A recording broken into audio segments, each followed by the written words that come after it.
Welcome to Real Talk with Star Scorpio, Season 1, Episode 9. First season's almost complete.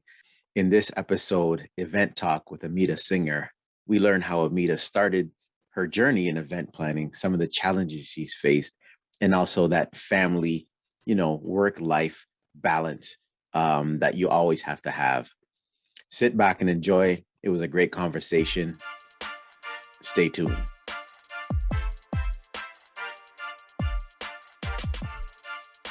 Hello, Amita. Welcome to Real Talk with Star Scorpio. How you doing today? I'm good. How are you? I'm very well. It's my birthday today, so That's right. Happy birthday. yes, thank you. This is a special birthday interview. Yes, it is. So I'll see what I first, can do. yes. So first off, Amita, you're married to one of my best friends in life. Yes, I We've am. been friends since kindergarten, and I've known you probably for over 25 years. Yeah, there's no need to age me there, Peter. No need. Just keep it, let's keep it friendly. Right. We grew up in Toronto, borderline North York and Scarborough. Where did you grow up? Not too far from you guys, actually. I grew up in Scarborough. Actually was born in like that North York, Jane and Finch area. Oh, So, yeah. Um, and then we moved from there over to Scarborough. So Markham Lawrence, that kind of area, Cedar Brae Mall, you know that area? yeah. Yes. Yeah, that was my hood. The little brown girl used to run around all over the place with no adult supervision back then. And then did you finally make that move, your family, to Brampton or Mississauga? Where'd you move to? We moved to Mississauga. I was starting grade 7 and they moved me halfway across, or what seemed like I was going into the country because, there's a field. Mississauga was in a new development at that time. I remember when we pulled into the house, there was just a big, like there was no grass. It was just a big pile of dirt that was there. So it was a bit of an adjustment going from the city to Mississauga at that time. Mm-hmm. Yeah, I wasn't very happy about it either. Because like, grade 7, all my friends and stuff, I was like, what are you doing? I can't, like, this is wrong. Yeah, I understand that. That's the reason my Right? parents actually stayed where we were Hmm. in Scarborough. So Yeah. when we talk about high school, did you know what you wanted to do? You know that cliche saying, for the rest of your life? Yeah. Yeah. I was in high school, not the most academically smartest person. Um, Okay. I hung out with people that knew what they wanted to do. I hung out with people that were on point. They knew, like, okay, university comes, you gotta have your marks on point, what to apply for, all that kind of stuff. And I really had no clue. Hmm. Um, I loved acting, and that's all I knew at that point. I was very involved with the drama community and plays. And so I thought, you know what, that's what I'm going to do. I'm going to become an actor. Okay, so that leads to my next question. Mhm. Perfect timing. So in your bio, you mentioned you attended the University of Windsor for drama. How was that Yes. experience? It was, it was, it was fantastic. It was fantastic because I got to go, like, drama was always my favorite class in high school. Mhm. I used to love it, and it was just one period. So now you can imagine the entire day is basically filled with acting and learning about the different aspects of theater, like, production, costumes, all that kind of stuff. So it was fantastic. It really was. Like, I loved it. And going through that, learning everything from a very different perspective, because it wasn't just theater. They talked about production, talked about like the film aspect as well and all that. So it was very interesting to sort of see like the larger scale of things as well. Mhm. Okay, so now with event planning. So Yeah. first off, you supported Tash and I with our cake business. Yes. We did a few cakes for the weddings that you planned. And I Hmm. got to tell you, the most challenging cake, the first real challenging cake we did was that pyramid cake. And Oh I don't know my if you God, remember. I do. Yeah, and I'm going to show the people. Yes. Hmm. But Yes, I remember that. so let me know, how did event planning start for you? Well, I mean, so when I was done with Windsor, when I was finished, completed, and went back home, I got myself an agent. I was like, that's it. This is what I'm going to do. I'm going to get myself an agent. I'm going to become an actor. I'm going to be the next Julia Roberts. Um, Shut up. It could have happened. Okay. So I got myself an agent. At that time though, like I didn't really know what I was doing. So the agent that I got wasn't really the best. He was just, doing what he was trying to do and stuff and shuffling me around and I'd get like a lot of extra jobs. I got a lot of secondary character jobs where I'd say one word and then you'd never see me again. Okay. All of them Canadian production, not to say there's anything wrong with that, but Canadian production. I was in a video one time for a Toronto jazz singer. And for the life of me, I can't remember her name anymore, but I remember she was fantastic. Mhm. Um, but an actor's job, an actor's world is very hard, as you know, with the whole comedy thing, right? Like Right. it's a tough world to be part of. Right. So doing the acting thing, going from audition to audition, hearing no 95% of the time Yep. takes a bit of a toll. And also, I mean, you need that money. I was young, I was like in my 20s and stuff. And my parents were like, okay, we let you do drama. And now what? Like, what are you showing for it? Right. So going from temp job to temp job in the meantime, while I was between like, gigs and stuff, I had a friend that was getting married and she was like, hey, like I want to do something for my wedding. I was bored out of my mind at my Mhm. temp job. I think I was Okay. receptioning at McCain Foods. Okay. So clearly not very challenging. Yeah. So I was at McCain Foods and she was like, I want to do something for my wedding. Hmm. So I said, let me help you. Let me do this for you because it gave me something to do between my acting jobs and between just what I was doing.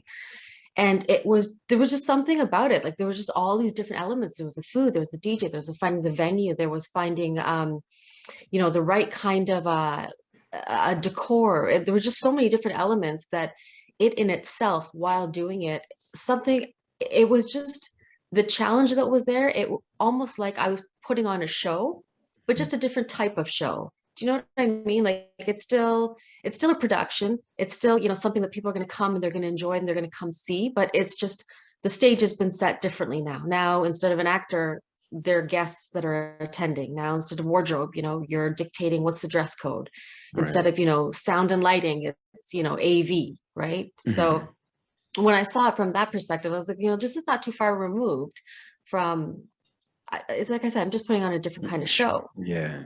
And So there was you, just something about it that was just, again, like just the different challenges of trying to, if somebody comes up to me and then going forward from there, somebody comes up to me and they're like, oh, well, I want this kind of a theme or I have this kind of a budget, like, trying to solve those problems and trying to do that. It just, that thrill of it was just so, like, it really took me in. And I was like, I love this too.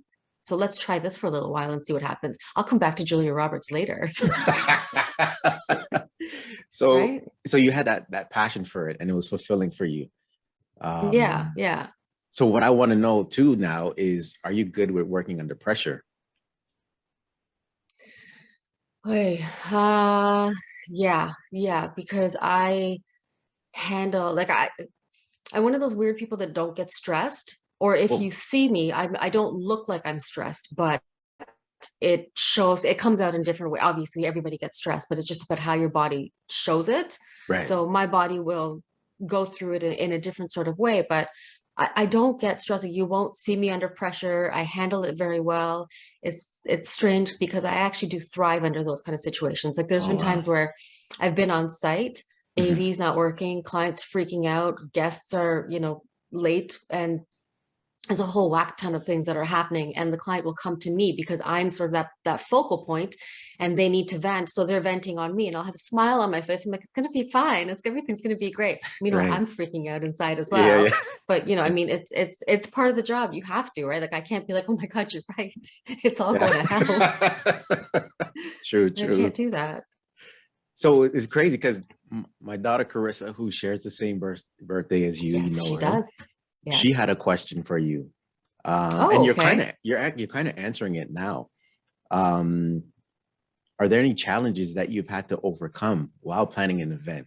So you say you're good at handling the stress, but I don't know if you've seen my interview with DJ Che La Soul. We Hmm. had a conversation about the same thing where I said, is there an equipment failure that you had when you had to set up? Oh my god. And then I was Yeah. talking about my wife and I, the cake business, where we Yeah. were almost late for delivery. So do you have any stories where it's like, oh man, what do I do?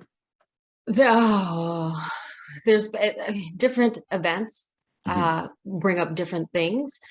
Corporate, which is what I've sort of spent the last like the majority of the latter part of my event career, if you will, doing Hmm. is different. At the end of the day, the one consistency I find is that people, when they're stressed out or when they're in that mode, they're not thinking clearly with their head. Hmm. They're thinking with their emotion, whether it's a wedding or whether it's a client that's doing like a 500-person seminar. They're thinking with their emotions. They're thinking about the fact that, this person's angry at me and I Right. need to fix the fact that they're angry at me. And how do I fix it? Like it needs to be done. It needs to be done now. Hmm. So I have a lot of people that'll, like I remember one time there's this one wedding that I did.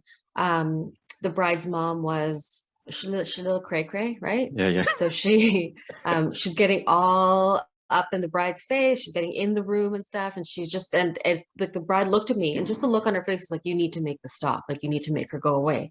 I'm an event planner. I'm not a miracle worker, but at that moment, like I'm not going to question her. I'm not going to be like, what? Sorry, that wasn't part of our contract. Yeah, So yeah. I had to tell the mom, I'm like, okay, let's redirect you and put you somewhere else. And, I actually need your input here. And it's about people management and how you deal with it. But, Mhm. and then, I've had corporate accounts as well, where I think it was this big 500 person event. And, she'd invested a lot of money. She'd come in from the States. There was a themed party that they were doing. It was around the world. So we had different food stations from all around the world, Mhm. gone so far as to get the staff even, uh, like dressed in different costumes from around the world. So it was Mhm. very invested. They were very invested. They put a lot of money in. And at the moment that the presentation needed to start, the AV, like the screens just went blank. They went like Oh, a weird blue color. And that's right, not something that I can fix. I had no clue how to do that, right? My talents are within certain reasons, right? right. But she came to me because I was the one that hired the AV. So she came to me and she's freaking out and stuff. So it's about trying to manage her and at the same time telling the AV, like, you've got to fix this. And it's that pressure and just dealing with the people, but not but being diplomatic about it, and being able to handle the different personalities and the different sort of temperaments that people get into in that moment of stress, because that's not fun. It's not fun at all. Right. So you exemplify one of the qualities of a good leader, like the ability to handle stress and not show it. Hmm. How's your staff working with your staff? My staff is fantastic. The people that I have, they're sort of on call. So as events come up, because I am a party of one at this point, but Okay. I do have people that I do call on when there's particular events that come up. I don't focus so much on weddings anymore. As you know, when I first started, weddings was all I did, but I don't focus on weddings so much anymore. So I have a colleague that handles my weddings now. So when something comes in like that, we work together and stuff. She takes care of those. Mhm. I have staff that comes in on site, and the one thing about having staff on site, having staff help me for events, regardless of what type of event it is Mhm. they are ready to do anything. And that's what you need. You need somebody that's sort of just that's a team player that understands that, things are going to happen, that especially in the event world, there is no sort of following the line. There's no formula. There's no format. You can Right. have your itinerary. You can have everything planned down to the T, but things are going to happen. Like it's Right. always going to happen. And you have to be able to roll with it. So that's the one thing that I love about the people that work with me is that they're so great at being able to roll with it, deal with the stuff that happens, but always with a smile on their face so that nobody around knows, that, they don't see the man behind the curtain, if you will, the Wizard of Right. Oz. Right. Right. So one thing that inspires me when I hear people start their own business, that entrepreneurial spirit, what inspired you to start your own business, Event 11? I did it years ago when my youngest daughter was just born. At that point, it served a purpose, like my husband, your buddy over there, was working. Mhm. I had two girls, so it allowed me to be flexible in terms of, staying home with them, but also doing what I love to do as well. But, since everything's happened with the pandemic and COVID, Yeah. and it's just kind of put things in perspective. And I'm tired of I mean, you've already aged me earlier in this conversation, so I might as well say it. But like I'm getting older, and Yeah. you want to put yourself first, right? And it's just come to a point now where it's like I'm tired of doing for other people, and I want to do for myself now. So Right. that was the whole idea here, that working for myself, because I've worked for other companies before. I've worked for other organizations before, following, the mandate or the rules or the company protocol because this is what they say, or and Hmm. you don't necessarily agree with it, you don't understand why, but you just sort of follow the herd and continue with it. So I was like, I don't want to do that anymore. I thoroughly enjoy what I do, and I'm going to do it on my own terms this time.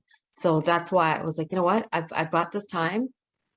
Probably not the best timing to start an event planning company at the end of a pandemic here, but Hmm. I Yeah. figured if there's any time to do it, now is a good time to do it. So that's why, because I wanted to do, you know, what I wanted to do on my own terms.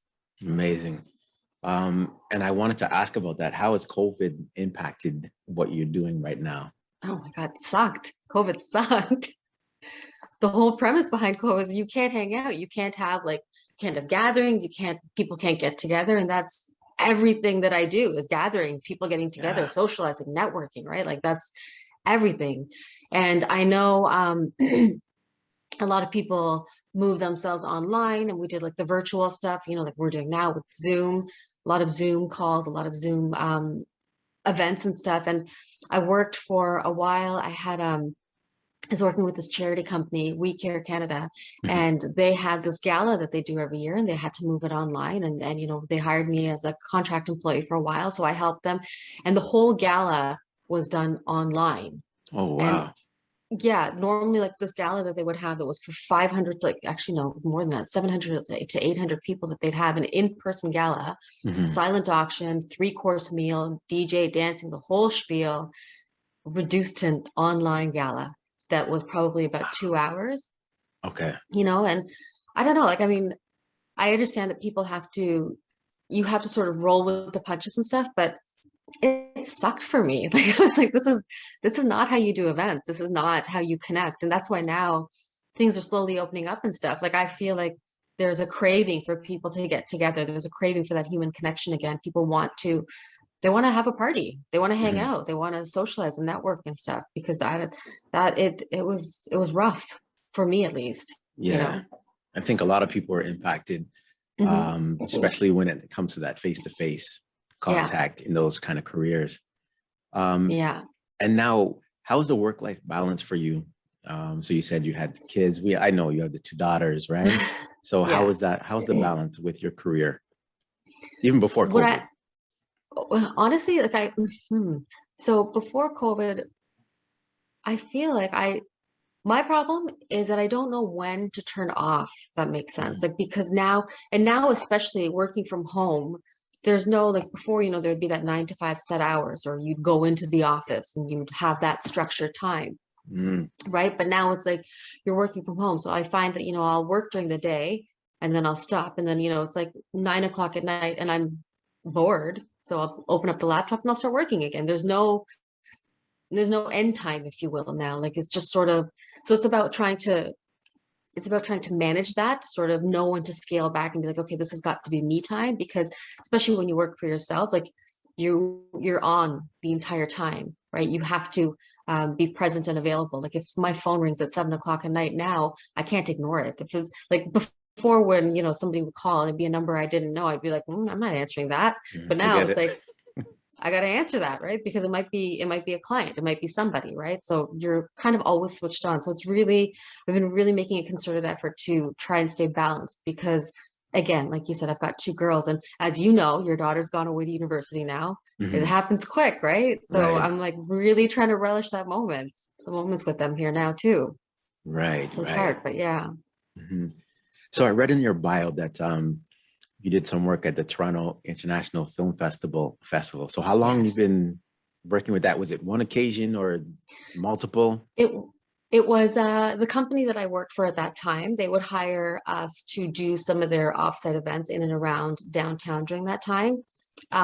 Super, super cool. Like so just insane because you enter a completely different world. You enter a world where there's celebrities, budget is not an issue, Oh, wow. whatever you want, it Yeah. happens. Exactly. Budget was not an issue. Hmm. And the swag and the gifts that you get from afterwards, Yeah. I wasn't complaining. Rob wasn't complaining either. He was like, "This is a good job. He's like, I'm enjoying your job really like a lot right now."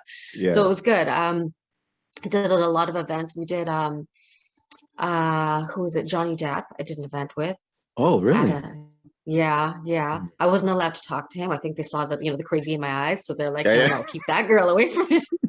Like she's not allowed near him. So I was like, doing like weird circles around him, like making sure that I'm like, and they're like, what are you doing? I'm like, I'm just making sure he's okay. That's Yeah, it. yeah. Is there anything I can do for Johnny? Like, does he need me? No. Um, so Johnny Depp, wow, shoot. Yeah, who Colin else have you? Firth, Oh, Colin Firth. Colin Firth. Okay. Hmm. Yeah. And who's that actress? Oh God, I'm a horrible person right now. She's Renee Zellweger. Oh, Renee Zellweger. Okay. Yeah. But again, I wasn't allowed to talk to these people. I think again they saw the crazy. Yeah, yeah. They're like, yeah, no, keep her away. Mm. What events do you enjoy doing the most?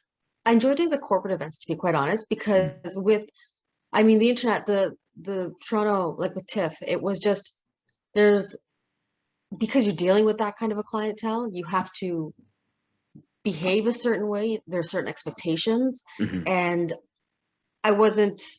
There's a and this is just my perspective, but there's a bit of a fake element there, which I'm not. I can only fake it so for so long. Yeah. Um, with weddings, uh, with weddings, well, I mean, like you guys have dealt with like the cake business for however many years and stuff, and again, you're dealing with emotion. These people are thinking out of their hearts, and especially with the wedding, they're Hmm. 100% thinking out of their heart, right? Right. Um, there's no rhyme or like, there's no rationale. They'll burst into tears at the drop of a dime, and I can't deal with that anymore. Yeah. So for me, corporate has really been a good balance of challenging and, you know, because there's that creativeness there where they'll have a budget to do something and they're always trying to think outside of the box in terms of what their events are, right? Because they'll usually do events that are annual. So by doing annual events, you've Hmm. got to impress these people that are coming to the same event every year. You've got to Right. impress them a little bit more. So it's always a new challenge every year as to, okay, like, well, what are we going to do this year? What are we going to do this year? How are we going to outdo the old us and do Hmm. something new and really wow these people. So just, trying to be creative like that. And again, like it's that creativeness that, really that I really enjoy because, you're again thinking outside of the box and you're thinking of ways to do the same thing, but in a way that will wow people, Right. so so that for that reason I enjoy corporate events more so. Okay. So even on that, we've had some happy moments when we've presented cakes to Mhm. parents, to kids, to adults for all occasions. Do you have any memorable moments that you'll always cherish for an event you planned or you touched someone in in a way where it brought them to tears or anything like that? There was this, and I know what I just said about weddings, but there was this one wedding that I did. Mhm.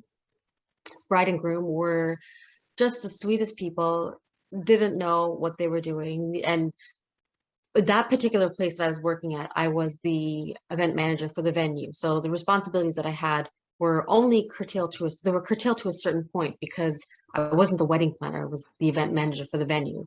Okay. So my responsibilities were within the venue, but they were really lost. I mean, obviously people don't get married very often. You do it one time, hopefully, right? Right, right. Um, so they'd never been married before. They didn't really know the process. Mm. So they kept looking to me for guidance and I, and there was just such a sincerity about them and there was such a kindness about them. Like you can tell that there's some people out there that they're just genuine Mhm. and they were, so sweet. And so I helped them and I went I broke rules and went out and did a lot more for them and put them in the right direction with regards to decor and cake and suggested centerpiece ideas, like sort of help them outside of the scale of what I'm supposed to be doing.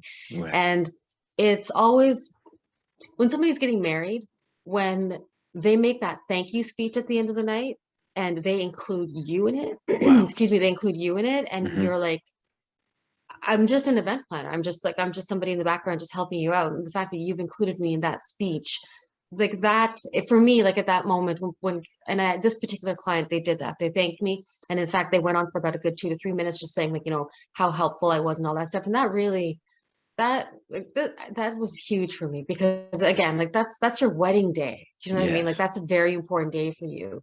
And the fact that I've somehow impacted you enough to be mentioned, to be part of that conversation that you're having with your friends and family here, to point out, how I helped and what I did. That would always break my heart. Yes. So, Amita, what I want to know now, you're a kind-hearted person, and you know that I'm doing this for charity as well. Yes. Tell me about your work with the Mississauga Humane Society. Oh my God. So we've been helping the Mississauga Humane Society for, I think, ever since we got married. When we first got married, I was a volunteer with the Mississauga Humane Society. Mhm. We adopted a dog, and I don't know if the hubby's ever told you this story, but we just got married, and I'm like, I want a dog, and he's Okay. like, well, we just got married, like let's just hang on a second. Okay. So of course, as you know me, I didn't listen to him. So I went on the website. I went on their website and I found Yeah. this sweet Cocker Spaniel Beagle, Okay. 10 and a half years old. Mhm. They had rescued her from Ohio. So I showed him the picture. I'm like, well, what about her? And he's like, again, let's hang on a second. It's like, yeah, Mhm. sure. You hang on a second. I'll let you know. let me go see this dog then, okay? Yeah. So next thing you know, he's thinking that, we've put a pin on this, and I came home with the dog. So fully Oh, just brought the dog home. Yeah, okay. brought the dog home, rescued it from the Humane Society. So that Mhm. was sort of our first encounter, if you will, with them. Okay. Um, Sadly, I mean, we had her for about a year and a half. Like I mentioned, she was 10 years old, so she passed away shortly Mm. after. Yeah. So then after that, we fostered for the Humane Society, which is not fun Okay. because you're literally like they would find dogs from, and this was a few years back, with COVID and stuff, things have slowed down a little bit with in terms of traveling and stuff, but um, they would rescue a lot of dogs from Ohio Okay. because Ohio has a very high kill rate. So that was, it's upsetting. Yeah. And they would bring these dogs over. So the idea is that they bring these dogs over, and sometimes there'd be like 4 or 5, like a carload of like 4, 5, 6 dogs. And I Mhm. remember there's these 2 particular dogs that they had found just roaming the streets, like their shelter there had found them, and they were going to be put down Right. because they'd been on the streets, they'd become part of a pack. They had that very wild dog mentality. But the MHS went and rescued them and brought them back, and they needed a foster home. So I told my husband, I'm like, okay, like let's foster them again. He's like, that's 2 dogs, and I'm like, yeah, we're good. Don't worry, we got this. So now we've got 2 dogs in the house that are running around. We lived in a 1-bedroom apartment at this time. I don't know if you remember, I but one remember it. bedroom Yep. apartment. Yep. Yeah, right. Um, so 1-bedroom apartment, we've got 2 dogs roaming around, and we rehabilitated them, Mhm. um, got them, to a point where they could function together, and they were proper dogs and stuff, and then had to make that hard decision as to whether they get adopted together or we had to separate them. And what ended up happening is because they both became alpha, Mhm. we had to separate them, unfortunately. So it was a heartbreaking aspect of it. Like these 2 dogs that we had, like that we had fostered, we had to find homes for them, and then they went to other homes. These 2 dogs were just some of the dogs that we fostered during this time. Mhm. And then I got pregnant.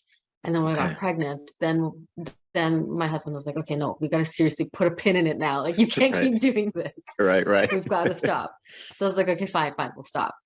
So we stopped, and then I reconnected with them again, and now I've been helping them with their fundraising and stuff, especially during COVID and stuff. Like it's really impacted them really hard because they rely on their fundraising events to bring in money. I mean, every time they rescue a dog goes to the Humane Society, the Mississauga Humane Society, they are immediately taken to the vet.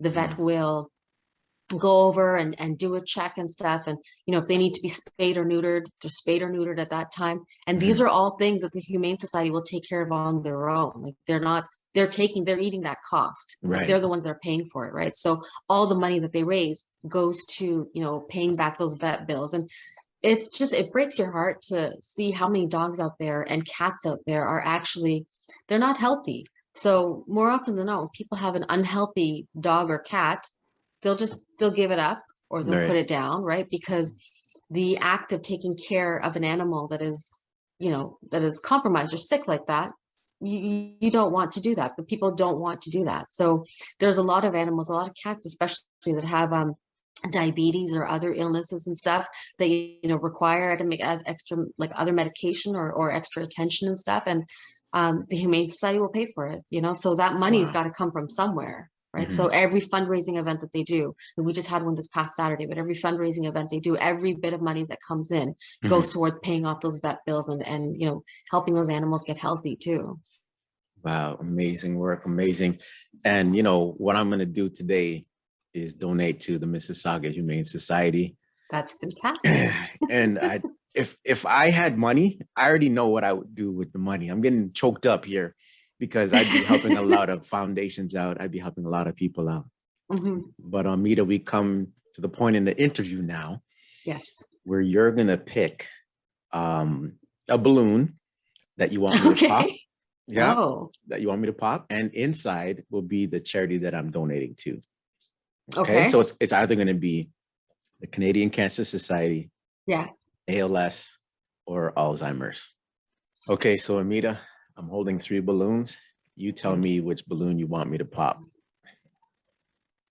Do that guy. He's by himself.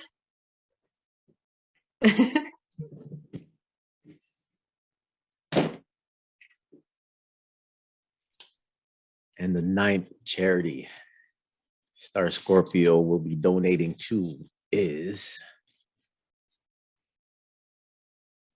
Nice. Very good. Alzheimer's Alzheimer's Society Society. Canada. Yes. All right. So Amita, before I let you go, tell the people where they can find you. Would you want to share any websites, Instagrams, or Facebooks out there? Website is event11.ca. If they need any event planning services, my Instagram is event.11, and it's 11 spelt out, not the number. So yeah, thanks, Peter. Thank you. Amita, thanks for coming out today. My pleasure. This was fun. Happy Yes. birthday. Yeah, thank you. Episode 9 of Real Talk with Star Scorpio in the books, and we out.